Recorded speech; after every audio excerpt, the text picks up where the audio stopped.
that, let's get this show on the road. Carson and I affirm resolve the United States should promote the development of market rate housing in urban neighborhoods. Our sole contention is homing in on the problem.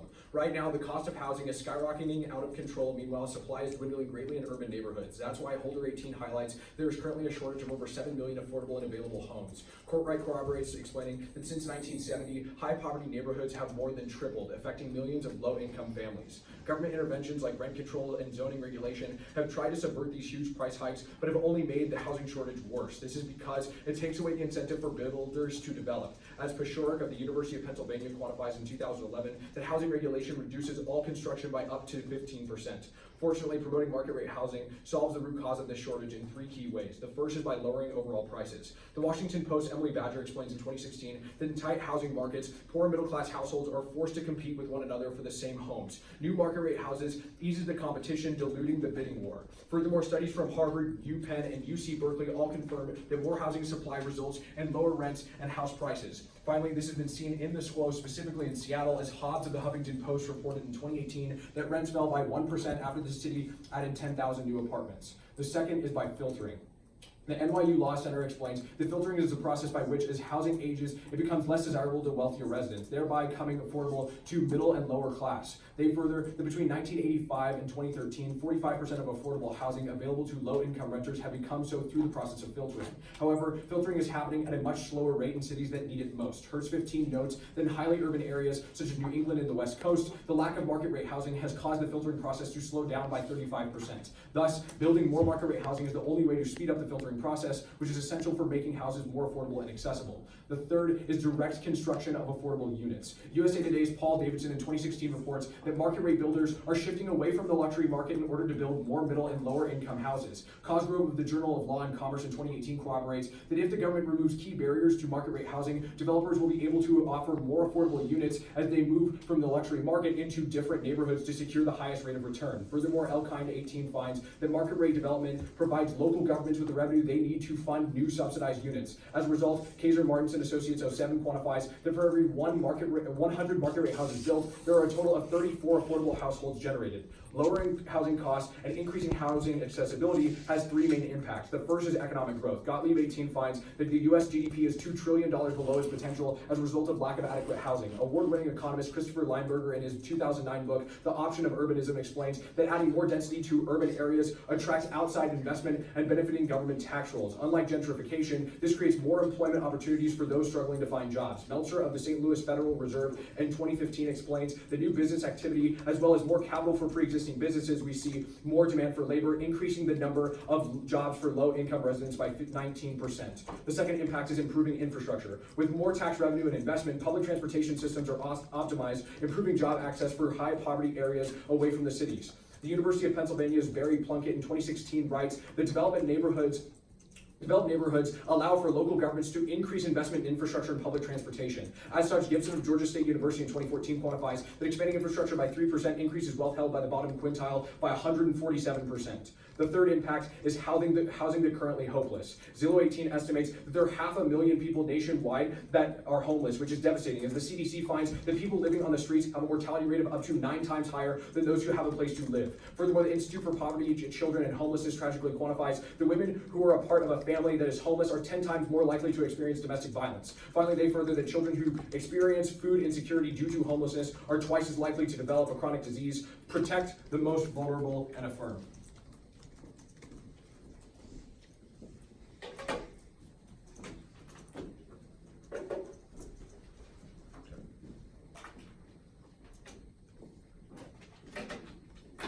Ready? Rooney United Gate, contention 1 is ending rural dispersion. In the status quo, the U.S. is beginning to solve its housing crisis. Politico in 2017 elaborates that the homeownership rate was approaching a near 50-year low, and as 83 million millennials approached home buying age, the housing shortage was expected to only get worse. Luckily, as a White House press release from 2018 explains, the government has begun funding housing development projects in rural areas. The Brookings Institution in 2018 furthers that the development of rural housing in the status quo has caused the U.S. population to disperse into rural suburbs, solving back for the housing crisis. Unfortunately, by developing market rate housing, the PRO incentivizes a shift to urban neighborhoods, hurting the population. There are 2 reasons. The first impact is deteriorating health.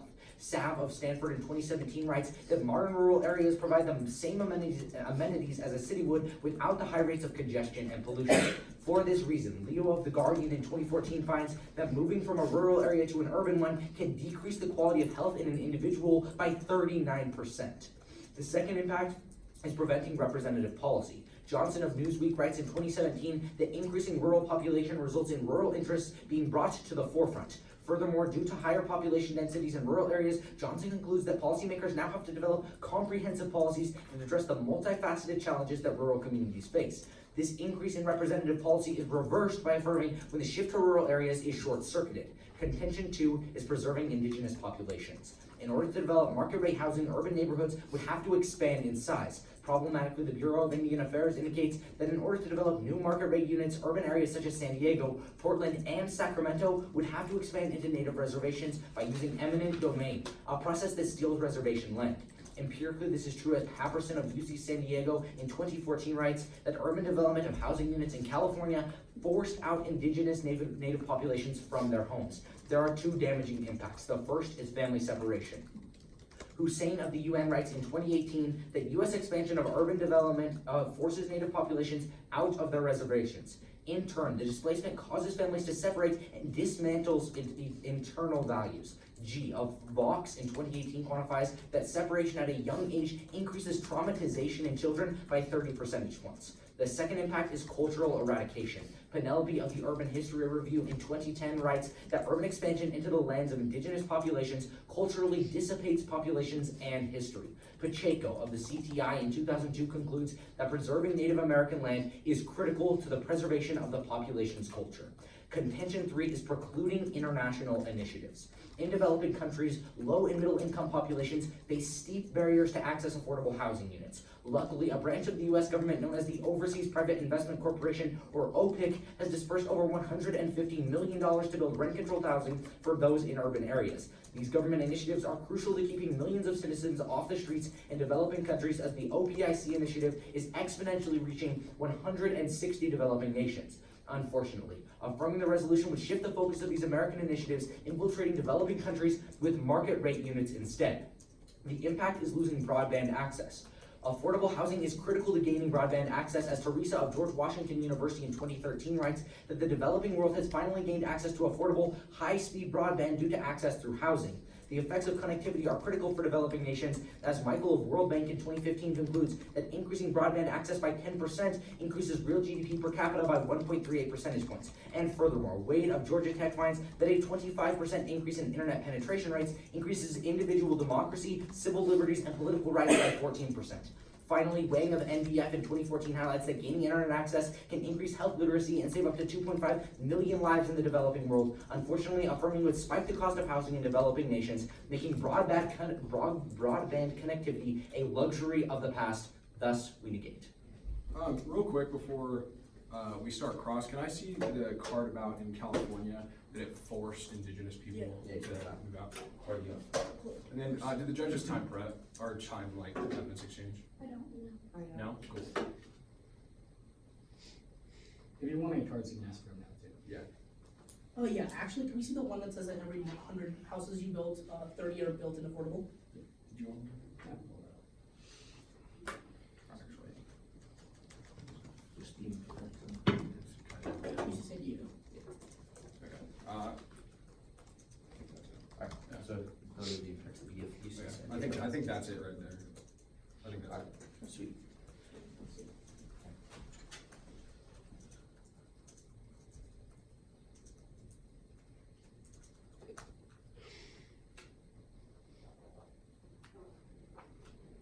Wait, where does it say that? Oh, it's this card, it's the Hussein card, okay. Yeah, that's fine. Wait, so is this Hussein card, is that what you're saying? UC San Diego, says Oh, indigenous UC San population Diego. performs out of Oakland. Where does it say? It was a set of market rate housing causes. Yeah, Yeah, there's the expansion of housing in Oakland, which was Right. done. wait, where does it say No, it that? doesn't. Wait, yeah, where does it say that? Can we do cross and then? Yeah, then, and I just wanna see a card that says that this actually happened. Highlight it, Yeah. and point out exactly what it says, we can get on the cross. Like the specific card.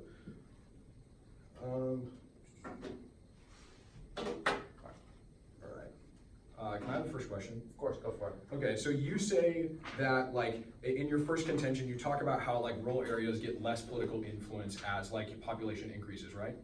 No, they get more influence and they get more policies focused on them when we see rural spread happening. So when you see more people going to rural areas, then they get more of a political influence? Yes. So why is this bad? This isn't bad. That's what we're saying right now is happening in the status quo.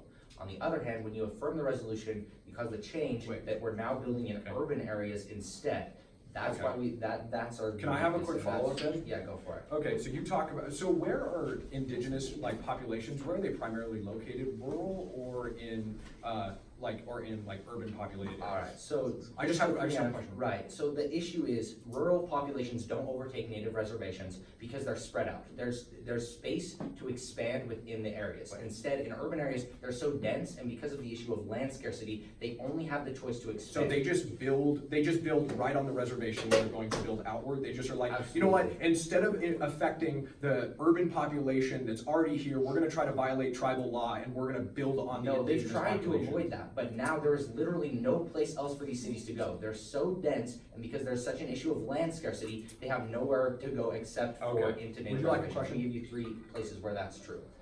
Yeah, so you give this impact about increasing the economy, increasing infrastructure, and decreasing homelessness. Yeah. This is all just continuing around the idea that prices go down, right? Well, it's first by lowering overall prices, second by filtering, and then the direct construction of affordable housing units, right? What we tell you is that when you remove like current regulations on market rate house builders, right, they were gonna be more incentivized to go in and build affordable houses. Can I have a question?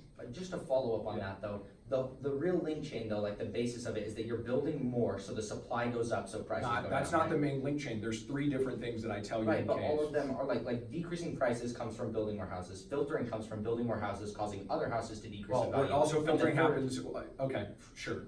Okay, so, yeah, you have We questions, can just dispute as it long as you later. agree with that. Okay, cool. So you talk about like family separation, right? And I read your card below the UC San Diego card, and it said that family separation happened due to the Trump administration's immigration policy. So how do you actually see family separation happening when it comes to what's going on, right? Like We this can get you card's that BS. card, we can get you that card and we can show you, if you wanna ask for that evidence, then we'll give you the evidence that Okay. says that.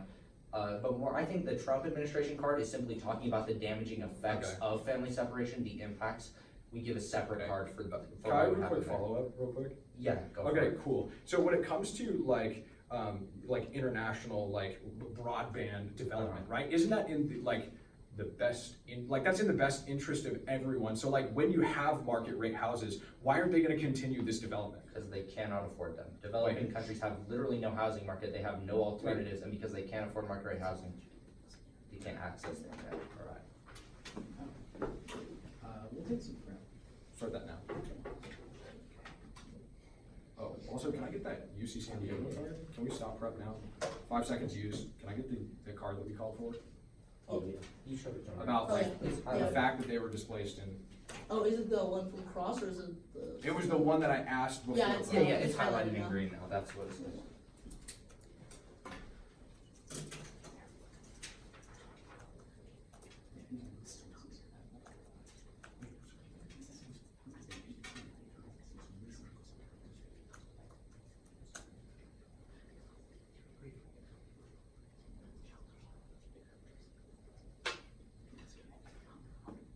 Wait, so I just want to clarify, what were you claiming with this card? Yeah, The that in appearance of Oakland, they Oakland pushed when out they- indigenous. Like recently, right? Yeah, 2011 is 2011. the date the card says. Okay, so then why does this card talk about in 1850? This is when it was. That's when Oakland was established, but the pushing out happened in 2011. Where does it say that in the card? Yeah, you can like control F 2011, it'll show you 2011. Is Like, it- yeah, just do command F 2011. It's from 2011. Well, yeah, the card's from. No, like the date that it happened is 2011. Okay. Can you just show that? Yeah, to no, us? fine, yeah, we'll give the rebuttal and then, like, give us a specific thing that says that this, because, like, you cite 2 different parts of the case where it actually says that the displacement happened in 2011. Sure. That's fine. Okay, now we'll restart prep.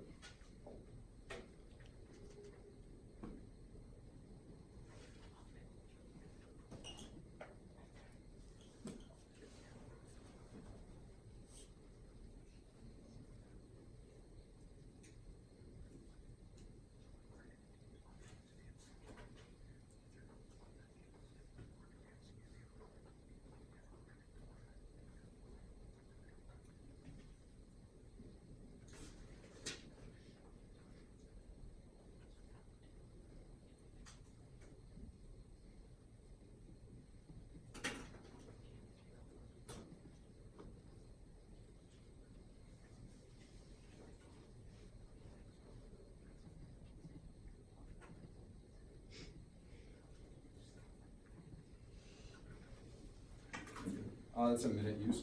Yep.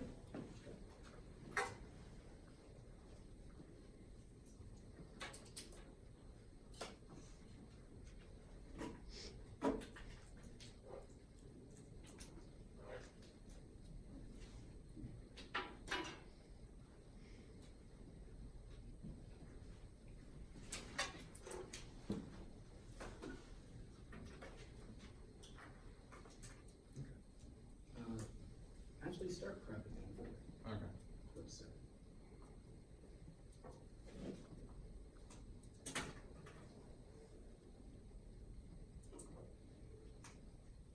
Alright, good. All right, minute 10 just total. Cool. No worries.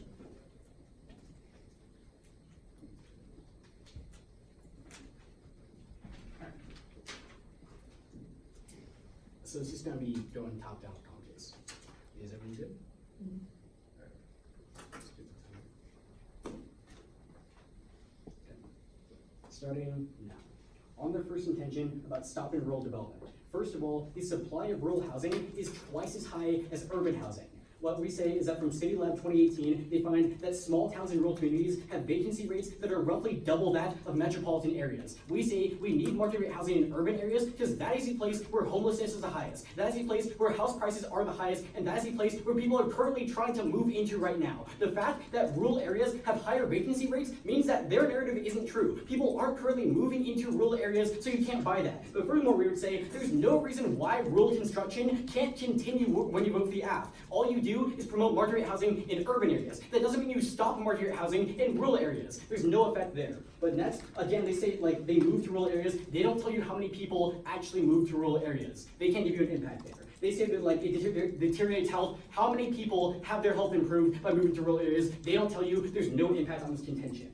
On the contention two, they say they preserve indigenous populations. First of all, please call for the card after the round. They're really misconstruing it. First of all, we looked at the card, it said that Oakland was founded in 1850 on indigenous land. It didn't say it expanded in 2011 onto indigenous land because it was founded on that land in the first place. It doesn't say anything about expanding onto indigenous land. If they try to bring this up later in the speech, we're going to call an evidence violation on it. This is like really bad evidence ethics, and so don't buy it in the round. But furthermore, we would say that the majority of Native American populations already live in urban neighborhoods. The Guardian 17 finds today that 78% of Native Americans live off reservation, and 72% live in urban or suburban environments. The New York Times 13 explains that a federal policy from the 1950s to the 1970s was the reason why Native Americans moved. It wasn't because of construction. They pressured Native American populations to move into these urban cities. And a lack of adequate housing and the ability to adapt to urban neighborhoods has caused 27% of Native Americans to be living in poverty, more than any other group. We would say the best way to help the majority of Native Americans would be to reduce poverty in urban neighborhoods. So whichever side accomplishes this the best should win this round. What we say is that we build more houses, it makes housing more affordable, and we decrease poverty for these Native American citizens. But second of all, we also help more Native Americans on reservations. Right now, the federal government gives money to private companies to construct housing in Native American reservations. The HED explains that the Section 184 Indian Home Loan Guarantee Program is a home mortgage product specifically designed for a home loan guarantee program and a home mortgage product.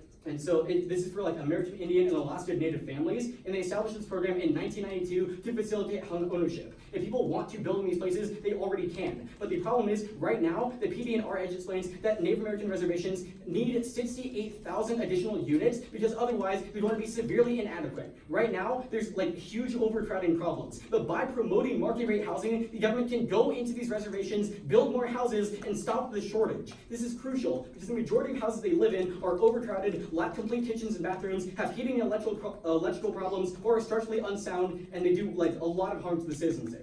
And market rate housing can solve this by first, building more houses, and second, improving infrastructure in the area. But we say that when we build more market rate houses, the private developers also improve the infrastructure in the area. And we quantify in case that a 3% increase in infrastructure reduces poverty by 147%. We're greatly winning this contention.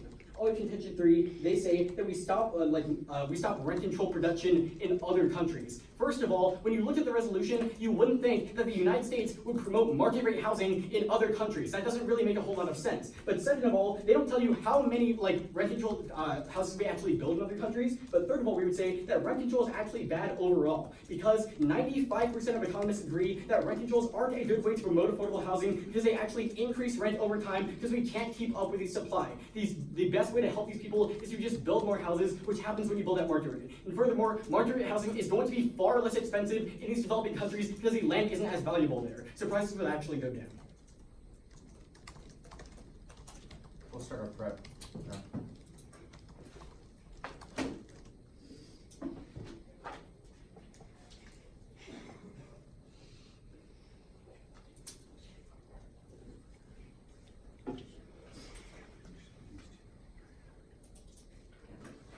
We'll stop it there, about 20 seconds. Yep.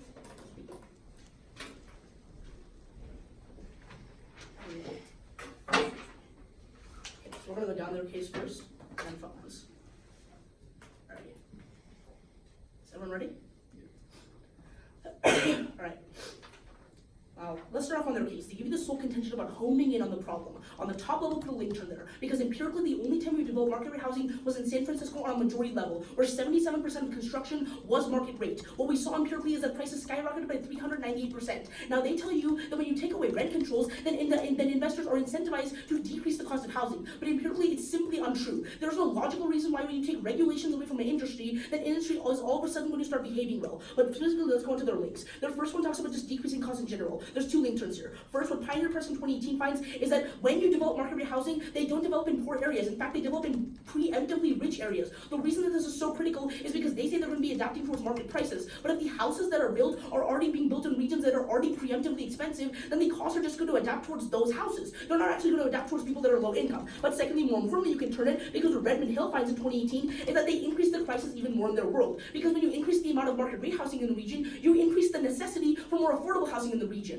Then, on their second link, they talk about how they're going to be filtering out down houses. There's three problems here. The first one is that it's non-unique. In fact, when you decrease the quality of houses, what Harvard finds is that you didn't filter out because there are alternate causes, like things like property deterioration that decreases the cost of these houses in the long term. But secondly, more importantly, what G.G. Washington finds in 2013 is that there are two reasons why filtering doesn't work.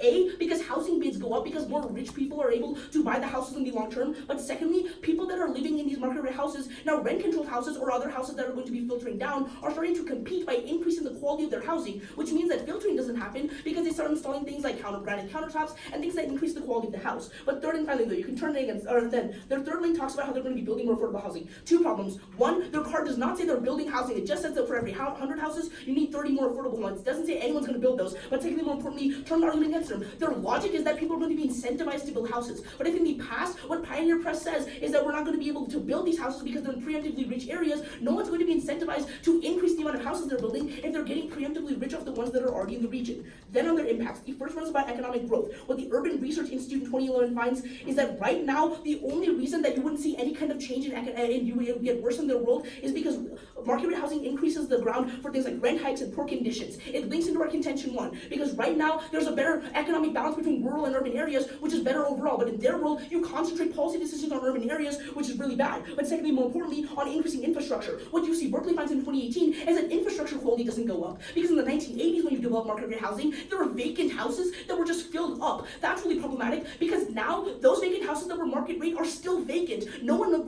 was able to afford those houses because they're so expensive in the long term. Vacancy decreases the quality of infrastructure in the long term. Finally, though, they talk about giving homeless people a path to housing. Recognize that homeless people cannot afford a rent control or subsidized house, let alone a market rate house, especially if the costs are going up by 4 times as empirically proven. Let's go on to our side of the case. On our first contention, the only thing they really say is that rural housing right now is double, that there's a vacancy of rural housing that's doubling. But what MidPress finds in 2018 is that in urban areas, there's a 6-to-1 ratio of vacant to filled housing, which means that there's 6 times more vacant houses in their world, which means that we saw better on that case. But then they say that we don't quantify our impacts. At the point where representative policy is increasing, we would say it doesn't matter if it's 1% or 10%, it's better to have any at all. Then on contention 2, they see we're misconstruing our evidence. Here's what it says. In 1850, Oakland was found on the land of taking native reservations. In October of 2011, there was another clause to take away land, but native reservations were pushing against it. They still lost the land. Even if you don't want to buy that, we would say you can call for the evidence. We're totally cool with that. But then they put all this stuff about how right now there were pressure to go into urban areas because of the government. But we can say that right now you are decreasing the cost, or you decrease the cost of housing right now. But on top of that, they say that they're going to be building houses. Recognize their evidence doesn't say they're going to be building houses.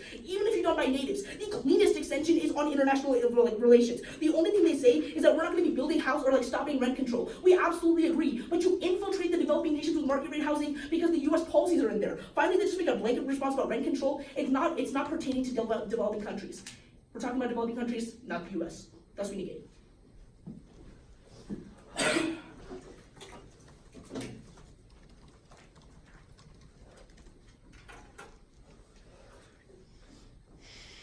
Ready? Yeah. Okay. Right? Yeah.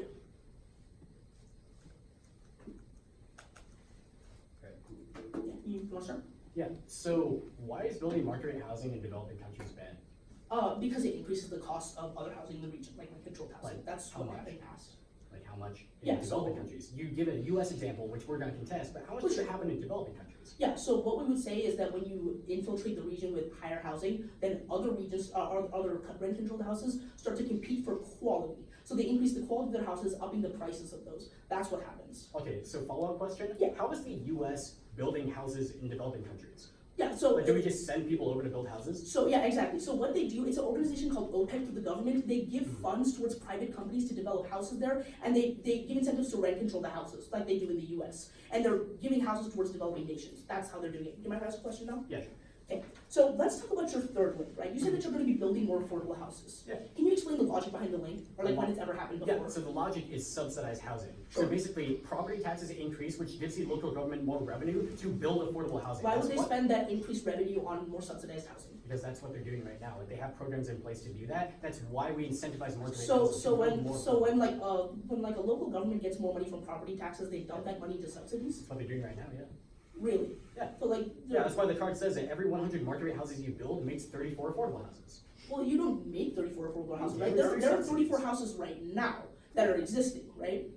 And they're subsidized. You're just giving more money to those houses. Is that the argument? You make it through the subsidies. Like, the subsidies pay for the So- affordable so housing. these, The 34 reason why we houses- have an affordable housing crisis is because we can't pay to make enough affordable houses. Market rate housing is the way that we fund affordable housing. So I just want to get this right. Are you Yeah. building houses, or are you taking existing houses and making them cheaper for this affordable housing argument? We're building houses. You're like construction, all Yeah, that you, stuff, right? you get more money to build more houses. Can I have a question? Yeah, go ahead. Go ahead. Okay, yeah. So like for rural areas, right? Yeah. How many people are moving to rural areas instead of urban? Yeah, so we don't give a specific number of people because the Census Bureau doesn't do So like a test how many like people that. are gonna be helped? What Brookings says is that there's been the largest shift we've ever seen in the last year because we're developing more houses in rural areas. Like you yourself say, there's a So- vacancy rate. Wait, so wouldn't we still be developing houses in rural areas? Like, why does that Oh yes, stop? absolutely. That's really important actually. Because what our argument is it's not necessarily people will move back from rural areas. It's that people will stop moving to these rural areas. Why? Right now, because for you to win offense on your links, you have to prove that people will move into these urban houses, right? No, we just say that houses get more affordable. Like, that's So, all but we're if houses saying. are affordable and people don't move into them, what's the point of voting for the act? Because the people that are in the cities that don't have anywhere to live need a place to live. But also people in the cities that have high rent costs need rent costs to be lowered. It's Right. not that people move to like rural areas, because again, you don't prove how many actually do that. It's just the fact that we need to improve the like living conditions in the urban areas. But right now, if people are shifting into rural areas and you start to make urban areas more affordable, then people are either A, more incentivized to stay in the area, or B, incentivized to not leave the region, which is our entire argument. Our offense comes from people moving to rural Why is areas, it bad to which is live in a happening right better now. area, though? Yeah, our impacts like representative policy for health, etc. I'm gonna take the rest of prep.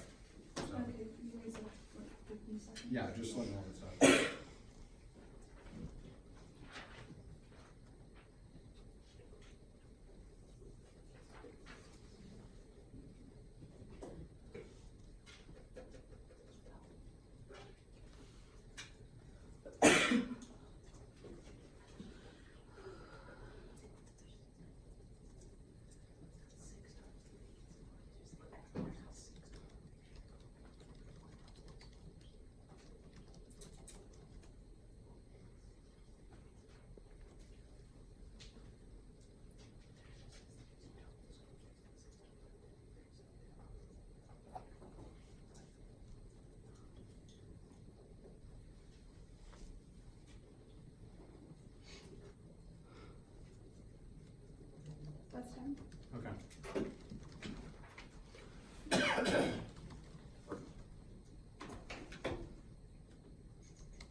So,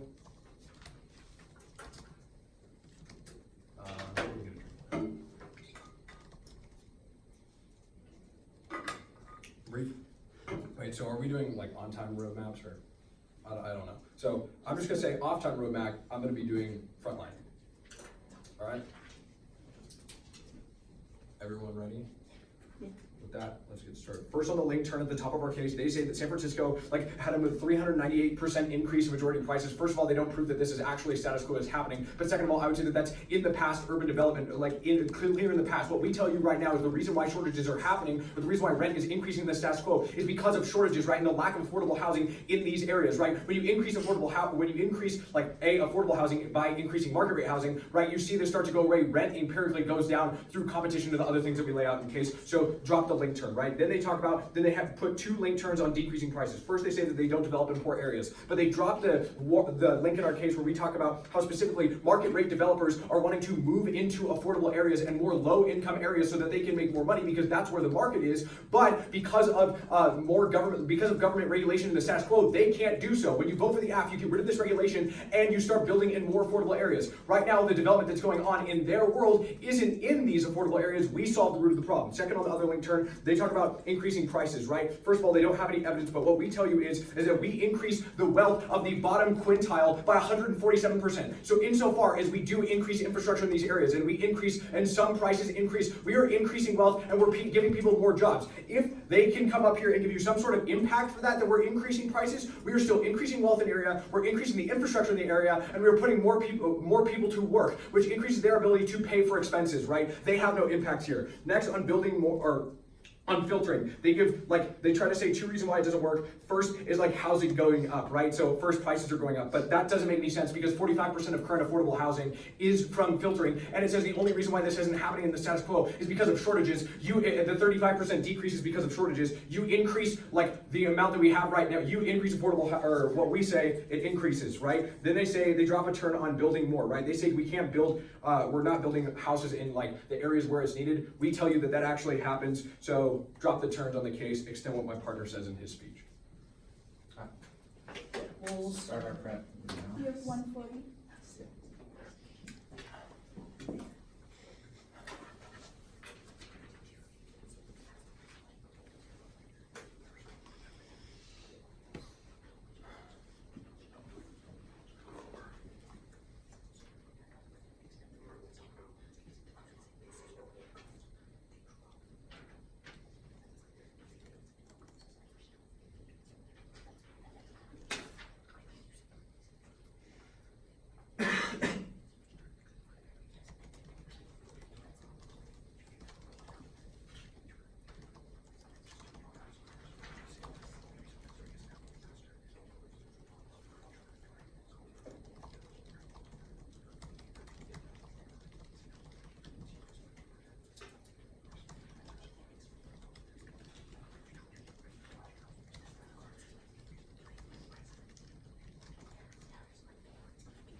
We'll stop there, about 30 seconds remaining.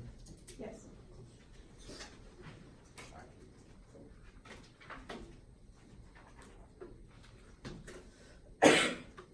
So, ready? Alright. Start off on the affirmative case, they drop a few critical responses. On the San Francisco example, all they say that it's not the status quo, obviously not the status quo. We're saying that the change that they're creating would cause this. And then they talk about how it happened in the past, so we shouldn't view it. The whole point of an empiric example is to look at the past to predict what will happen in the future. That's where you can extend the San Francisco example, which says that when we actually tried the affirmative plan, it increased prices by 398% because of inflation. At that point, they literally have no offense because they're not decreasing prices. That's where all of their offense comes from. But then on the specific links, on their second link about filtering, they drop the argument, or on their first link, they talk talk about decreasing prices, and they say that we don't give evidence that we increase the necessity for subsidized housing. They drop the Redmond of the Hill card, which we're not explicitly calls out, but then on filtering, they drop the Harvard card, which says that the only reason that filtering works is because houses are deteriorating, and it only works because houses are becoming lower quality. That's not solvency. Then on the third and final, their third link, they talk about building more, but they ignore Renob's logic where he tells you there's no incentive for these people to build new houses. That's why they're not doing it. Finally, they drop a crucial term from UC Berkeley, which explains that even when we switch existing houses to market rate houses, they remain vacant. They're ultimately not working or decreasing prices. At that point, there's no reason to vote for the affirmative.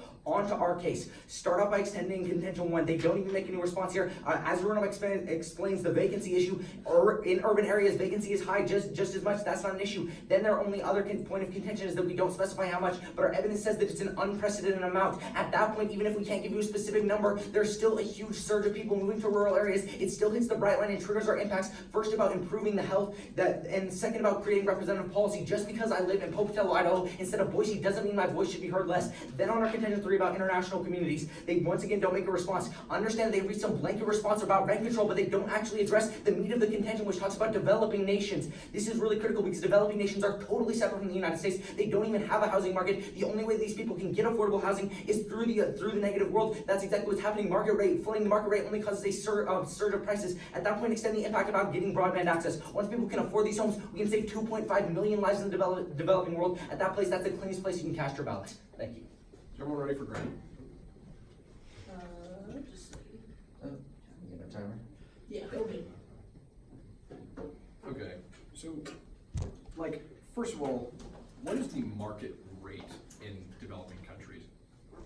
There's no housing market, right? There's no housing market in developing Then why countries? is No, housing no, just no, no, no, building like, houses? no, there's no like American market rate Wait, developers. wait, out wait, there right So the now. US Wait. can't build houses Wait, in you other just said markets that, so they don't have yeah, a you just market. said a US private No. investment firm is the one who's building houses in other Yes. countries. How is that possible if you say So- that there's not a market for housing in Yeah, then developing you can't countries? have market rate housing. Hold on. They're two different things. Right now, the US is building rent-controlled houses in these areas that people can afford. In your world, when you infiltrate the region with no capped rental houses, that means that they increase the cost, which means that rent-controlled houses increase their quality, increasing their cost because they have to compete with the new houses. Are developing That's the countries, problem. are developing countries like rural or more urban? A mixture of both. Yeah, Like, like- Yeah, but big isn't it cities- primarily more Like- urban because it's a developing country, right? Like, Primarily how are we Well, like- increasing, like, well, like- taking away this in those Yeah, sure, areas? but a developing country still has a capital, it's still urban areas, right? So Like, you that's- the only impact is accessing, somehow we increase prices in the very capital in some developing countries, but that's if there's a you housing increase market the in those cost countries. of the market in the capital, right? When But how you much? take away when you increase the cost of housing altogether, which is what our link is, that's when you increase the cost of all housing. Okay, so Can I ask you a question now? Sure. Yeah. Okay, so let's talk about your second link, right? So Yeah. about building affordable housing. Yeah. So your evidence says that we need 30 houses for every 100. No, Where does it it say we're gonna build them? It says it generates 34 houses for every 100. Like, it literally says, It we generates- generate 34 Need. affordable houses every time we build 100 market rate houses. That's because of subsidized housing, which I Oh, explained right, in- right. in the Okay, previous so okay, I misunderstood that. So Yeah. here's my question. If you are subsidizing more housing, right? Right now, what our UC Berkeley evidence says is that these houses remain vacant, these market rate houses, right? Yeah. Okay, so, Well, that's what your card says. I don't know if that's true. Wait, actually, how is that true if there's a shortage of 7.7 million houses? because they can afford them, they can afford the houses. Right, Wait, which is why we're building more. Wait, no, we're affordable saying there's housing a by shortage subsidies. in general, right? There is a shortage, a holistic shortage of houses. That There's would a make sh- any sense if there's more vacant houses. No, that's wrong. There's a shortage of affordable houses. There's not a shortage of houses though. There's a lot of vacant houses that are expensive, but there's a shortage of affordable houses that people can afford. That's really problematic because you increase the cost of even the houses that are existing right now. Where? That's what UC Berkeley says. It's Okay, the last wait, so time- when did this happen? Can you give me a year? Yeah, Like, I when can did pull that- up the year. But what's really important to understand is the last time we developed market rate housing, in your world, you're going to develop more units, which is cool and all. But the most important thing is that they also take away these rent-controlled units and vacant units and increase the cost of them, which makes them Wait, why- remains them vacant. That's Wait, the so problem. if we're saying we're building more and we're developing more, like, right? So like, that increases competition in these areas, which decreases prices. Yes, it increases competition, which increases prices. How does, right? wait, is that economics? Like, No, that's what's happening. Okay. Rent-controlled costs go up because they increase quality. I'd like to see the. Yes, I'll show you that. Also, could you see what you read in your summary? It was like. Oh yeah, the government regulation prevents, We read that in case. Yeah, can we see that? Yeah, Yeah. that's fine. Yeah, sure.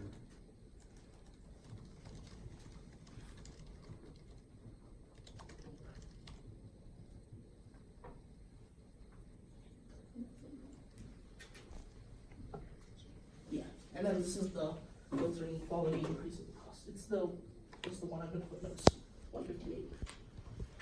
You can increase the size too. Wait, no, so where's the like 398%? Oh, that one? That's a different one here. Yeah, like the past present, that's what I was going through. Yeah.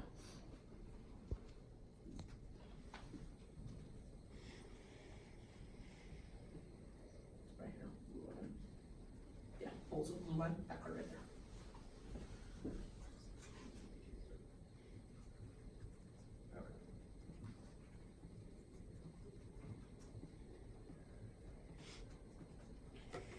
Okay, cool. Yeah. That's good.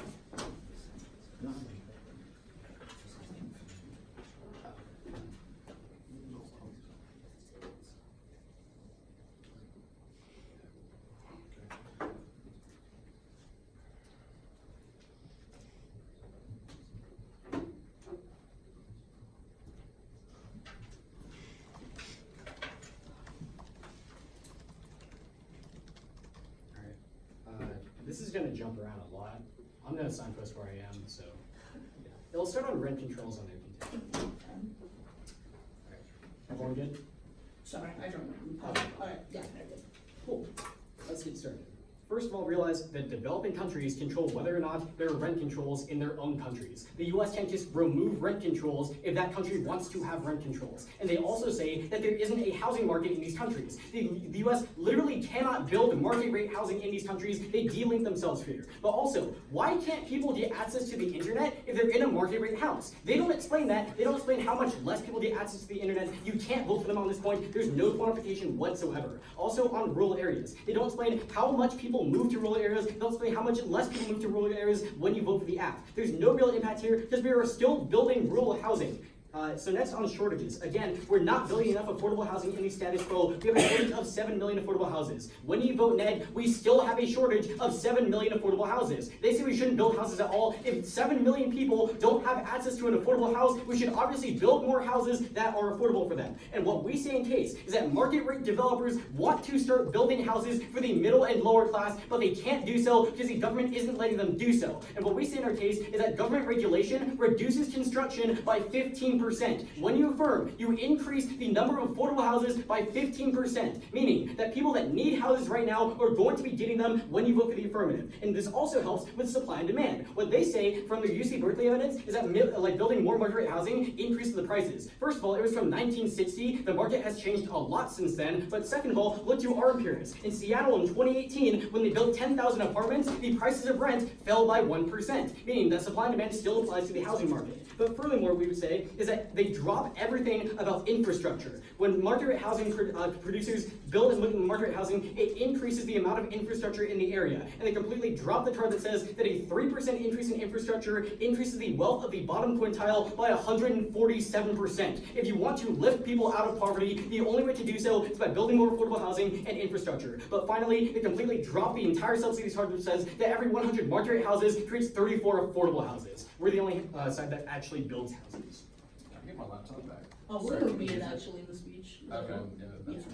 fine. There's 2 cards that we used to link that to. Yeah, that's fine. We just have a line that we wanted, or if you want to show us the other card, that's fine too. But I think that card was pretty clear in what you said.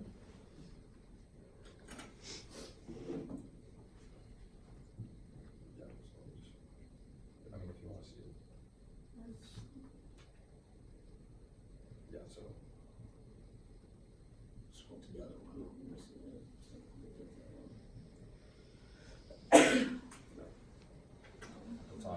That's where we talked about the shift happening.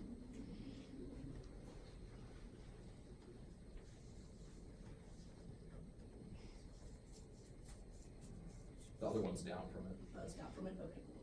Yeah, that one's fine. Is that this one? Yeah. Yeah, sure. All right, we'll start our prep. You have 30 seconds ahead. Yeah, starting now.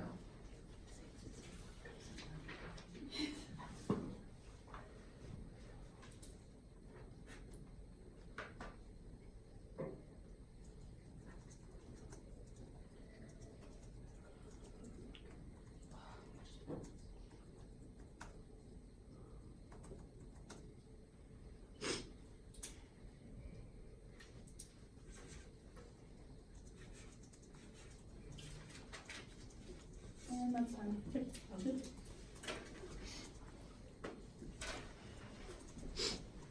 Yeah. And timer. Alright, starting on the first, since I post. Alright. Is everyone ready? Alright. Sure. Carson and Payton collapsed to one terminal piece of offense in their case. They tell you that government intervention right now is stopping them from developing all these houses. The problem is the very last line in their card says that we will seek to work in those portions of the market that hold the greatest profit opportunities. That means that every single developer that they are funding to create these market rate houses are going to be doing it for profit incentives, not towards building more houses for the poor and the needy like their impacts claim they're going to be. That means literally all of their offense talking about how they're going to give houses to people that are really low income is gone at that point. Their own evidence concedes that. But on that point alone, they make a couple responses in the final focus towards terms. They say that evidence is from 1960 about San Francisco. It's not. The card is from 2016, and it talks about holistic analysis from 1960 to 2000, where 77% of houses that were developed were from San Francisco and were market rate. That's why costs increased by 4 times in their world over a 4-year period. That is 100% every single year. That's what you get when you vote for the affirmative. But secondly, more importantly, the only thing they say is that we don't quantify how much infrastructure goes up by. But our evidence from the Hill specifically says you have to build in areas that are already preemptively rich, which means that you don't get access towards people that are low income. Finally though, they drop the most important turn at the bottom of the case that Jackson extends in his summary. It tells you that right now their logic is about incentive, but if incentive isn't going to be happening when one, their own card concedes it, but secondly, more importantly, past precedence has never shown that you're going to be increasing the amount of houses for the needy and the developing. They say supply and demand, but supply and demand, even in the past when 77% of supply was increased purely on market rate housing, you didn't see the impact happen. On that point, our case is going to be outweighed. Our first voter is going to be on our rural and representative policy. The only thing they have here is that we're not quantifying the evidence. Jackson tells you it's an unprecedented number. That means it's pretty big. And even then, any more representative policy is better than none in their world. But the second and most important voter in the round, the one that seals the ballot, is the one about international initiatives. The only thing they say is that we're not removing rent control. We totally agree. They misunderstand the argument from the beginning. You don't remove rent control. You infiltrate the developing nations with market rate housing, which increases the overall cost. That means, and then they say, like, how can you not get access to internet? Because when you have a house, then you have access to internet. When market rate houses happen, you don't get that access. Thus, we're the only side that you vote for. You sign your lease for the negative. That's my one. Yeah.